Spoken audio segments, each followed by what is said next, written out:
Alors pendant longtemps, je me suis demandé qu'est-ce qui était le mieux. Est-ce que c'était le swing trading ou l'intraday? Alors j'ai pas de réponse définitive, hein. C'est chacun suivant son parcours, suivant ce qu'il est, ce qu'il aime, etc. Il n'y a pas de réponse universelle. Ce que je vais vous montrer dans cette vidéo, c'est comment, à travers mon parcours, je suis arrivée au swing trading et pourquoi ça me convient si bien. C'est juste euh, ce qui me convient à moi, ce n'est pas obligatoirement ce qui vous convient aussi. C'est juste une réflexion et peut-être que ça peut aider certains. Alors mon parcours, j'ai commencé à Tokyo fin 2004 et j'étais broker, courtier sur le Forex. À ce moment-là, j'étais en intraday. Mes positions, je les gardais quelques minutes, voire quelques heures, très rarement, à travers la nuit, mais pas plus.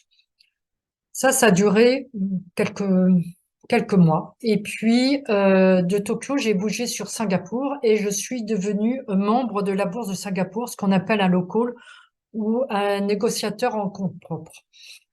Alors, quand on a ce statut-là de local, on fait du scalping euh, pour un certain nombre de raisons.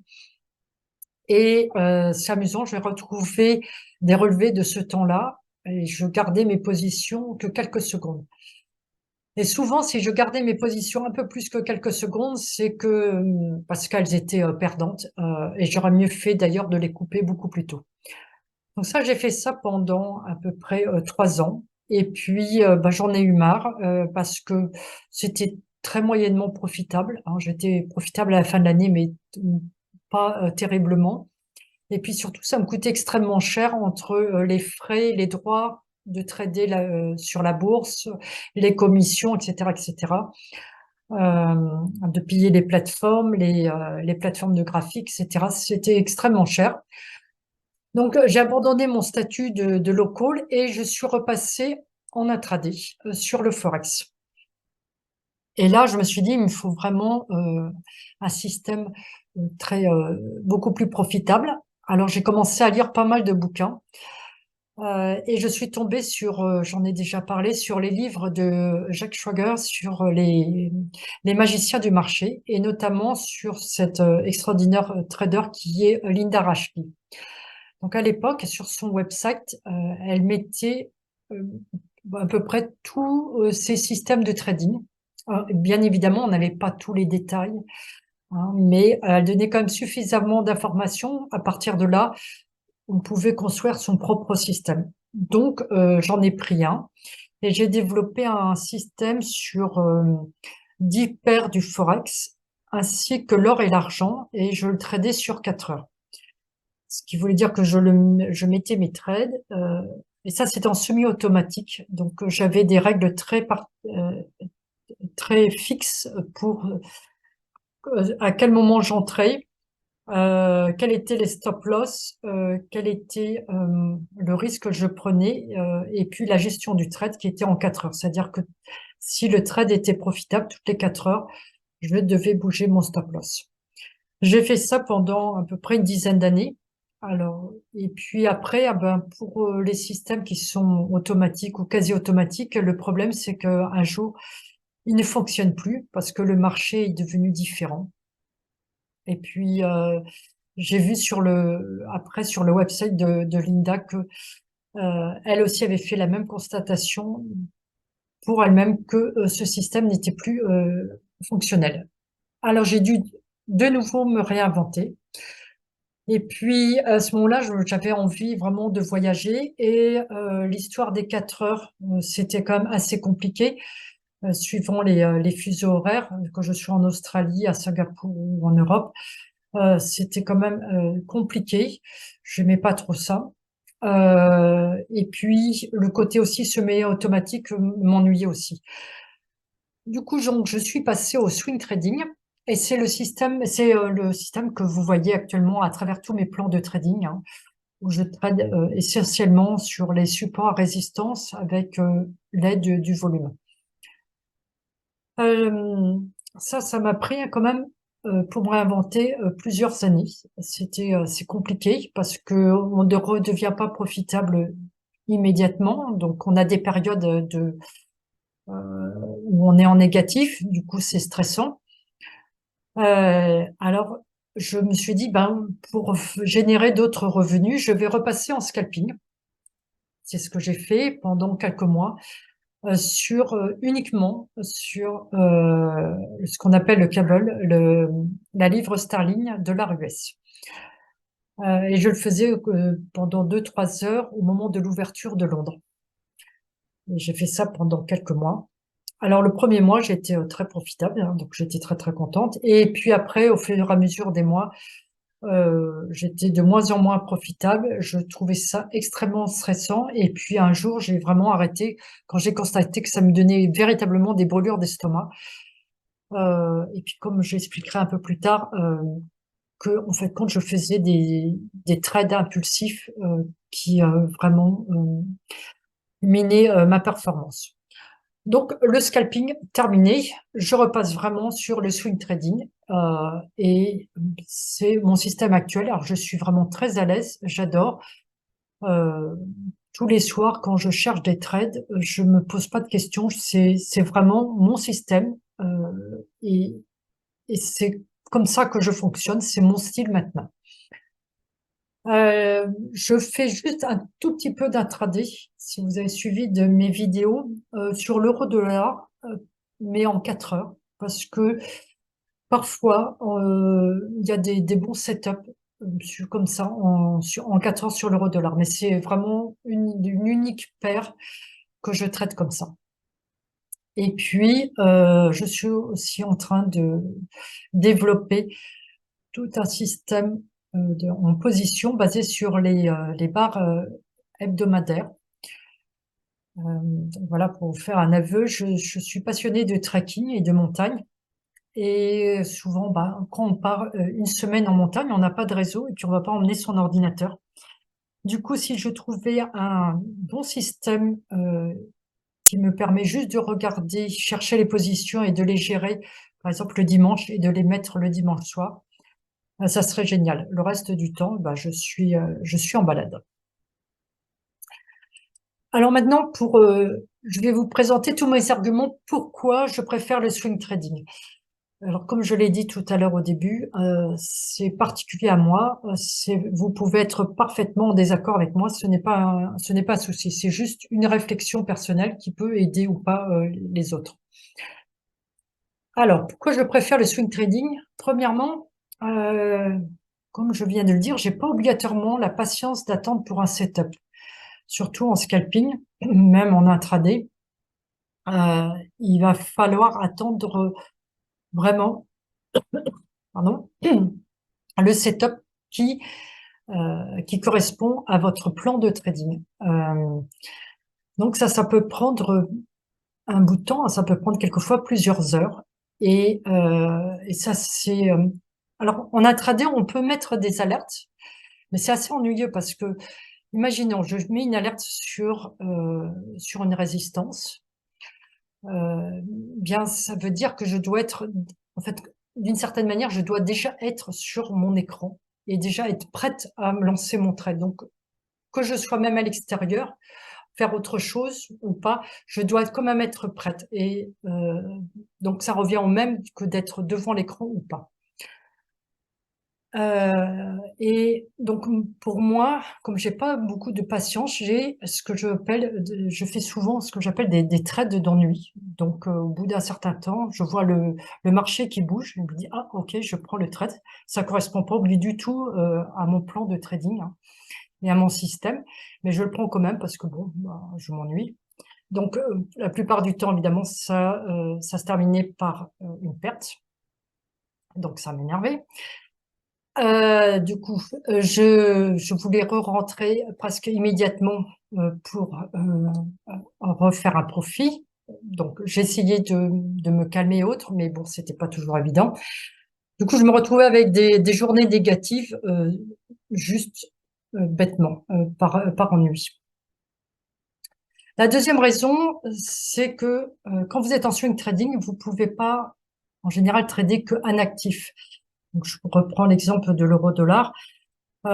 Si je le trade en journalier, comme je le fais, Par mois, j'ai que un ou deux bons setups, pas plus.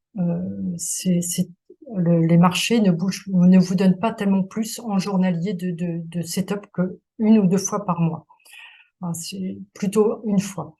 Et en plus, il n'y a aucune garantie que ce setup-là va me donner un profit. Donc, si je prends sur l'année, sur l'euro-dollar, je vais avoir à peu près 12 opportunités et peut-être que 8 qui seront vraiment profitables et 4 qui seront des pertes.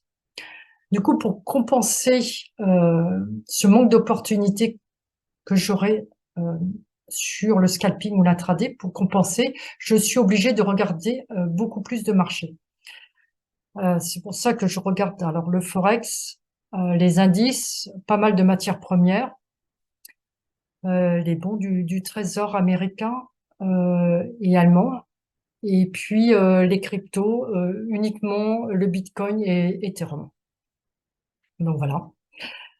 La troisième chose, euh, le fait d'être sur des unités de temps comme le journalier, je peux avoir des stop-loss qui sont vraiment au ras de mes barres. Alors, quand je dis ça, ça veut dire par exemple sur le forex, quelle que soit la paire, hein, même des paires volatiles, mes stop-loss, ils sont à peu près entre 3 et 5 pips. C'est vraiment ric-rac.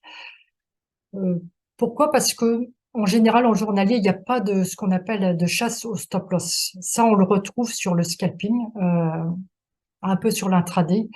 Mais en swing trading, c'est extrêmement rare. Du coup, là aussi, ça me permet de très très bien dormir la nuit parce que je fais entièrement confiance à mes stop-loss. S'il a été touché, c'est que ma position n'était pas bonne. Il m'a protégé mon capital, il a fait son job, c'est parfait. Et là, c'est extrêmement relaxant aussi de ce côté-là. La quatrième chose, alors ça c'est extrêmement important pour moi, et j'ai du mal à comprendre d'ailleurs sur les réseaux sociaux de lire certains qui disent ah je suis sorti de la course des 9h 5h métro boulot dodo, mais qui vont passer 10 ou 12 heures derrière leur écran. Ça me paraît absolument étrange et j'ai du mal à comprendre parce que le trading, vous avez des revenus extrêmement irréguliers. Vous pouvez pas dire si à la fin de la journée, de la semaine, du mois et même de l'année que vous allez être profitable. Euh, Vous devez payer vos vacances, vous n'avez pas de congés payés. Vous devez payer, financer votre retraite, votre sécu, etc. Sans parler des taxes en France qui sont quand même assez élevées. Donc c'est quand même énormément de contraintes avec des revenus irréguliers. Donc si en plus je n'ai pas cette liberté de temps, franchement, j'en vois pas l'intérêt. Dans ce cas-là, autant être salarié. Donc, ça, c'est mon raisonnement. Euh, donc, pour moi, de passer peu de temps devant mon écran, je n'ai pas de culpabilité. Au contraire, c'est un peu comme ce qu'on lit dans tous ces bouquins pour apprendre à devenir riche, où on vous dit qu'il faut avoir quelque chose, développer quelque chose qui travaille pour vous.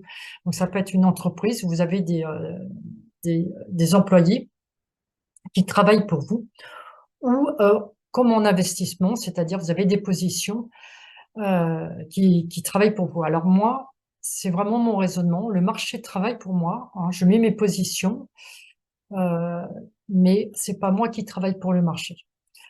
Ça, c'est mon raisonnement. Là aussi, ça peut être discuté. La cinquième chose, c'est la taille de mes positions. Alors ça peut être vraiment un inconvénient un peu en swing trading. C'est qu'il va vous falloir un capital quand même plus important si vous voulez vivre avec, puisque on va mettre que 1 ou 2% du capital par position. Euh, et, et du coup, si vous avez vraiment un petit compte, effectivement, on est beaucoup plus tenté d'aller dans le scalping ou dans l'intraday. Euh, Par contre, on va être tenté à miser un peu plus gros, peut-être dans le scalping, ou surtout, on va avoir des stop-loss qui sont beaucoup plus larges. Donc ça peut être un inconvénient. Donc, pour moi, le fait Si j'ai un compte en capital qui est plus important, je mets 1 à 2% et ça me convient. Si j'ai un gros compte et que je perds 10 000, 20 000 ou 50 000 euros, mais que j'ai un compte de un demi-million, c'est pas grave puisque c'est 1% de mon compte, ça va. Par contre, en scalping, perdre 5 000, 10 000 euros, ça va être beaucoup plus compliqué psychologiquement. Surtout que vous allez prendre plusieurs positions dans la journée. Donc, si vous avez déjà perdu 10 000, il va falloir être capable de rebondir pour reprendre calmement d'autres positions sans être impacté euh, par cette première perte. Et puis, il y a des jours où on est négatif, hein, en scalping ou en intraday. Donc, on peut se retrouver avec des pertes de 10 000, 50 000 euros. Ça va être beaucoup plus compliqué. Donc, en général, en scalping, en intraday, on a des positions beaucoup plus petites qui sont peut-être de quelques centaines d'euros. Euh, ou, oui, en intraday, un peu plus, mais pas tellement plus. Donc, en swing trading, si vous avez un compte important, vous pouvez avoir des positions aussi plus grosses. Et puis, la dernière chose, c'est que vous pouvez avoir plusieurs positions en même temps.